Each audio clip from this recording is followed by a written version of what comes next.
Hello everybody, welcome back for another video. Hope you're all doing incredible and that you're all having a fantastic day. Leaving a like, a comment, or subscribing, it helps out the channel immensely. Welcome back to another News I Missed, where I go over, that's right, news I missed. And without further ado, let's jump right into it. Changpeng Zhao, CEO of Binance, the largest cryptocurrency exchange in the world, has announced the opening of a local office in Bucharest, Romania, while on tour of Eastern European countries.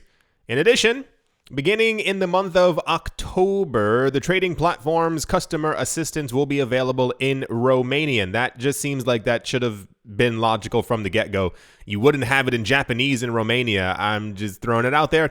The movement is a part of Binance's strategy for growth in the world. It says in the region of Eastern Europe, but if you've been paying attention to anything Binance in the last 2 years, they're basically in every single country right now. With 120 million users from around the globe, the exchange already covers a sizable chunk of the crypto market. What? I didn't know that. That's crazy. Changpeng Zhao stated, "We want to go global, you already are, by playing locally in multiple markets. I think Eastern Europe is extremely important." And they wrote, "The Chinese-born Canadian crypto entrepreneur." I'm not sure why people are so obsessed with this man's ethnicity. I really don't understand it, but it's getting a bit creepy, and you should probably stop that. And I'm saying that to the person who wrote this article as well, or anyone else out there. If you have a friend who's coming over to dinner and you say, "Oh yeah, my Chinese-born Canadian friend who's into crypto," it's time to change your life. Just throwing that out there. So this is part of the long-standing, nearly daily news of Binance opening a new office, getting new regulatory approval, getting a new license for something. It's in the news every single day, between Terra Luna Classic, Shiba Inu having their coin burn, and Binance opening up a new company, a new office or something somewhere. That is the literal trifecta of nearly all the news in the cryptocurrency space right now. So I give them a little golf clap, if you will, because it's just Binance. So we expect them to continue expanding, as it were. I don't assume they're going to be like, "Guys, I think we're in enough countries now. We've made enough money. Everyone turn off the machines." They're going to continue doing this until they're like a near trillion-dollar company. Did you know that Apple is a $2.5 trillion company? Doesn't that even sound like a fake number to say? I remember being young, and I think Apple was like worth $100 billion, and people were like, "Whoa, that's a massive amount of money."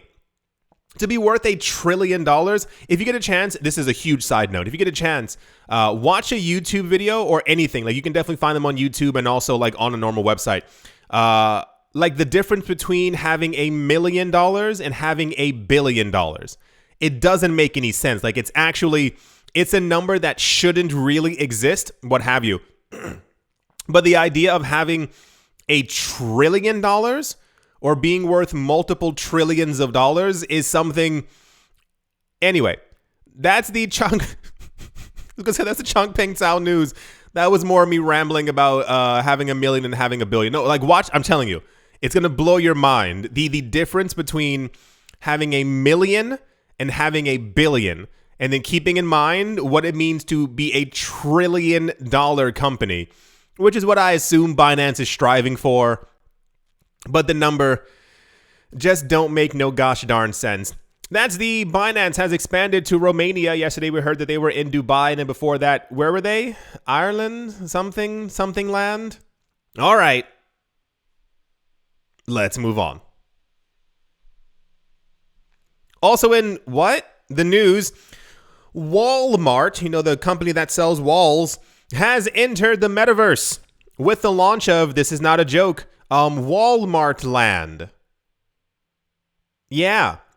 And Walmart's universe of play on Roblox. The metaverse gaming platform has 52 million daily active users and 11.3 billion hours of engagement. Wow, that's a lot. They said our customers are spending loads of time there, said a Walmart executive. For those of you who didn't get that, Walmart has their own metaverse, and it's called Walmart Land.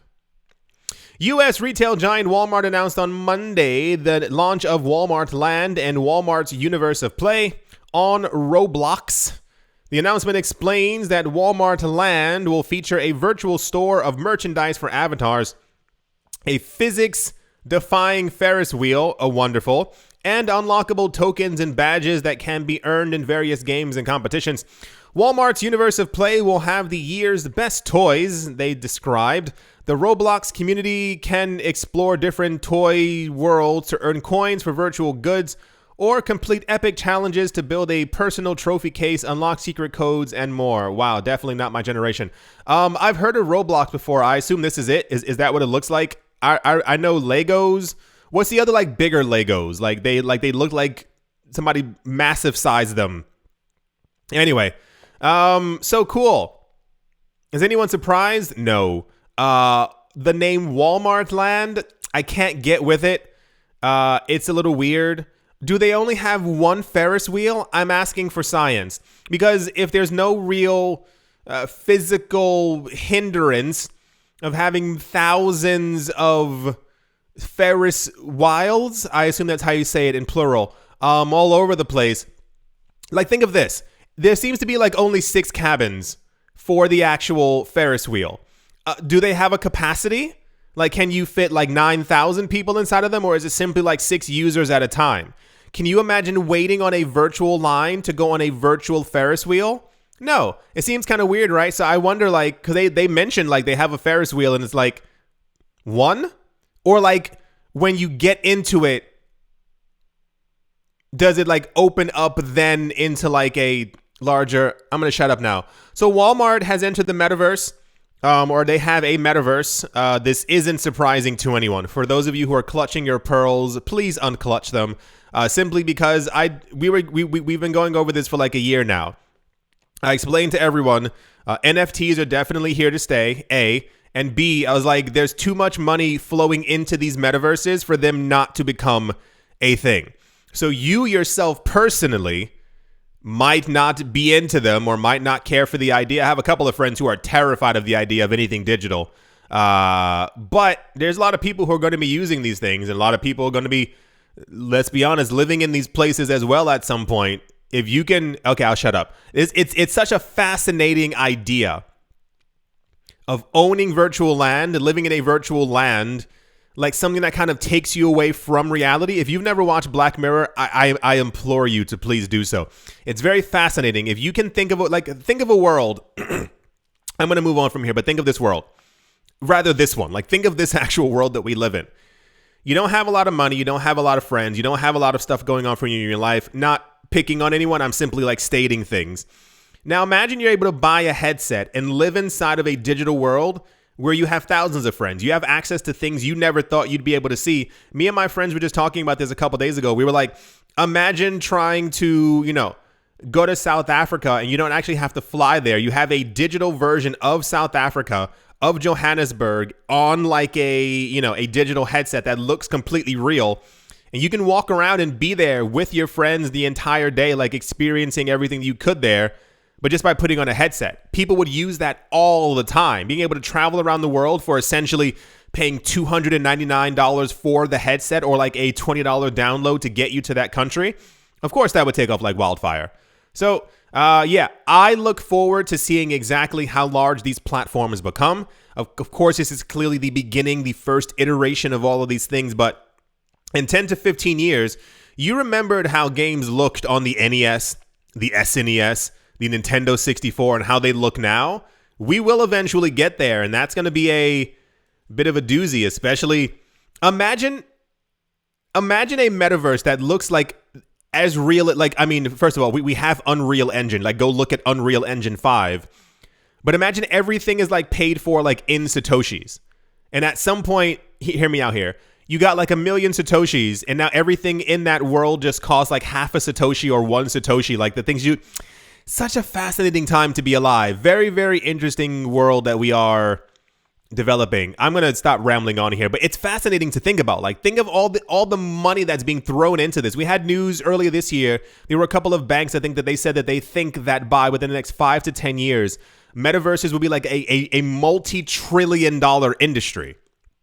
There's a lot of money coming, a lot of money that's already here. That's the Walmart officially has a metaverse called Walmart Land. Name's a little cringy, but people are still going to probably go there. I swear to goodness, if you have to stand online to buy diapers in Walmart Land, that'll be the worst thing in the entire world. I feel like it's happening. Alrighty, let's move on. Also in the news, Ethereum founder Vitalik Buterin says that the leading smart contract platform needs to keep moving towards long-term sustainability. In a recent interview with the Bankless podcast, Vitalik Buterin said there are 2 big priorities for the Ethereum community after the merge. He said, and I quote, "I think there are 2 big priorities. One of the priorities is to get scaling figured out.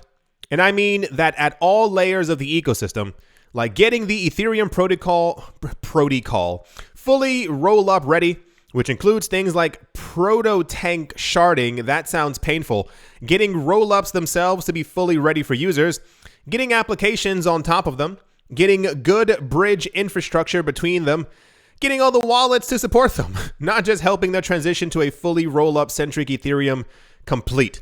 For those of you who didn't get, the idea is Ethereum's merge is meant to be the simple first iteration of Ethereum 2.0 as it stands right now. And the news that we've been getting not English, is that apparently we will not have the complete iteration of Ethereum 2.0 until around 2025, 2026. And I mean like the completion of it. In 2016, we heard that we were going to get Ethereum 2.0 completely by 2018. And that we would have Ethereum 3.0 by 2020. It happened in some other universe. It did not happen in ours. One of the main issues right now, if you can call it one, is you've seen and we've spoken about the amount of companies and people who are moving to Polygon. Polygon is, yes, on top of Ethereum, but Polygon is kind of the scaling layer that Ethereum itself was supposed to have been. So the main chain still does not have this scaling capability. We will eventually get there, but this is one of the main things that would really rocket them to mainstream usage. We heard years ago that Ethereum's main layer would eventually have 100,000 transactions. It's currently floating around, I think, 13 to 17. It usually lands around 15 transactions per day. But if we can get that to 100,000, of course, adoption would skyrocket. And that's also with the other chains that we have floating around it as well, with Polygon now being one of the most important and popular. But yeah, this is a very big priority. We need the actual chain to also reflect everything that they said that it would be able to do over the last couple of years. He said then, the other one is a transition from Ethereum being in rapid developing, The other is a transition from Ethereum being in rapid developing firefighting mode. What does that even mean? To Ethereum being in stability mode. I think it's a transition that has to happen, and I do think that to some extent it's an inevitable transition because as the ecosystem grows, the cost of changing things increases, and then there starts being all these regulatory concerns and lots of existing stakeholders. I assume that is an evil eye towards the SEC, who mentioned 2 weeks ago that they think that everything. Oh gosh, the news that the SEC, these people are psychopaths. They announced it's been 2 weeks ago, that they believe that any transaction that took place within their borders falls under their jurisdiction. I.e., let's say you have a map we looked at the map as well, of transactions happening around the world. I think it was 30 or 40% something or other were happening within the United States for Ethereum. And they believe that, therefore, every transaction that took place within their borders, nonsense, therefore should fall under the SEC's control. Buterin says that with the merge fully complete, finally, it took 9,000 years, Ethereum developers will no longer have to rush through big protocol changes, and the community will become more pragmatic in the near future. With that said, he still says there is a narrow window of time to complete all the desired changes to the Ethereum blockchain. These people don't have forever. And I think they realize that. And listen, we can all be honest here. I think the only reason why we really already have the merge is because behind the scenes, if we heard people in the crypto community complaining, I don't think not that they don't care, but as a major entity in the space, it's kind of the people who have millions of Ether who probably were talking to them and being like, listen, I need to make more money. You got to figure this out right now. Because one of the main things we heard for a long time is the transition to proof of stake would allow staking, would allow passive income, would allow all these things, which we now do have. But you can't keep stringing people along talking about that you're going to do all these things and you simply don't do them. So now that we finally have this new system that can be built on top of, it's time for all the building to really begin. And so there is the kind of narrow window to get things changes through, but at the same time, the ecosystem really needs to get out of this kind of firefighting. Like, hey, the community is yelling at us to get something now. And so, let's make a totally stripped down, pragmatic version of it and ship it into the mode of like much more deeply caring about making sure. Is this English? Why is he talking this way? Let's make a totally stripped down, pragmatic version of it and ship it into a mode of like much more deeply caring about making sure that every single step. Dude, like what kind of. Anyway, big changes are still expected for Ethereum. This is not it. Like this is the cusp of the beginning of everything that's supposed to actually be happening. I'm excited to see. Let's be honest, where this kind of goes. We have the merge. We're in the doorway of Ethereum 2.0. It's here, but there's still tons of upgrades to actually happen with it. I don't think that we're going to see any major movements only until the rest of the market is moving. The Fed, inflation, interest rates, yada, yada, yada, the entire story. But as of now, it's still the biggest blockchain. It's still the most used blockchain. It's just a matter of, he stated 2 years. Will these things actually happen in 2 years? Or is it going to be it's the year 2029, near 2030, and now we're getting the full iteration of Ethereum? For those of you wondering as well, yes, I own Ether. This is a question that I get from a lot of times from a lot of people. If I talk about a coin, if I talk positively about a coin, people assume that I have it. A lot of times I don't own a lot of these coins. I told you I don't own a lot of the other altcoins. I don't find a need for it. Or if I talk negatively about an altcoin, people are like, you don't even own it. What are you talking about? No, I've owned Ether for a number of years. I have only bought crypto. I have not sold any of it.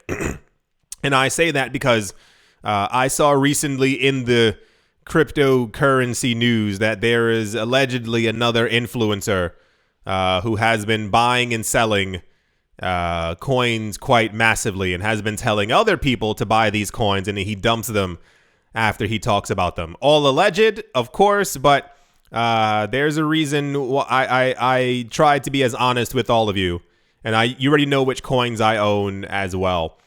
Anyway, yeah. We'll see what's going to happen with Ethereum. I'm expecting big things. We know that there's very big money behind it. There's talks of it becoming $1 trillion. There's that word again. Blockchain over the next couple of years. Once Bitcoin has become, a multi-trillion dollar chain. But very fascinating times ahead.